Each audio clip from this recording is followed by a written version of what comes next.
एक वक्त था जब दरियाए रावी सांस लेता था।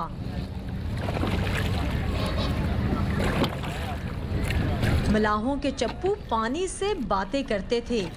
कश्ती रानी का फन दम भरता था, लेकिन अब यहाँ जिंदगी दम तोड़ रही है।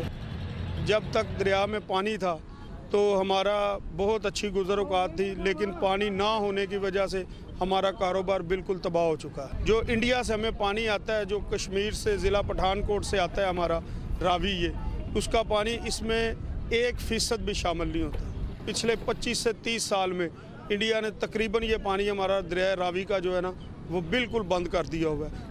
दरियाए रावी में आने वाले उतार चढ़ाव यहाँ अरसा 40 साल से मलाह का काम करते इमरान लियाकत की जिंदगी में भी नशेबो फराज का बाइस बने।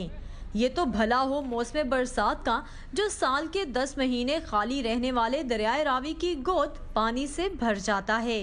पहले हमारा काम साल के 12 महीने ही चलता था, लेकिन अब ये काम सिमट कर सिर्फ 2-2.5 महीनों में आ गया, जिन दिनों में ये बरसात का पानी इसमें शामिल होता है।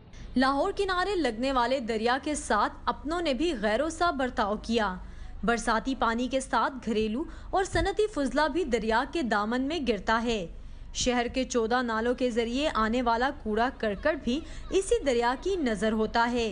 लाहौर में 2 से 2.5 हज़ार क्यूसेक आलूदा पानी हर दिन रावी के अंदर फेंका जाता है। रिपोर्ट्स के तहत 45 के करीब मुख्तलिफ मछलियों की नस्लें हैं जो कि रावी में से अब ख़त्म हो चुकी हैं आलूदगी की वजह से। अगर हम अपनी आदतें बेहतर ना कर सकें, हम इस समंदर, इस दरिया को नहीं बचा सकते। लाहौर हाई कोर्ट की जानिब से बनने वाले रिवर रावी कमीशन के सेक्रेटरी अहमद राफे आलम कहते हैं कि दरिया नुमा गंदे नाले में किसी भी तरह की तफरीही सरगर्मियां नहीं होनी चाहिए, लेकिन मलाह ये बात समझने को तैयार नहीं।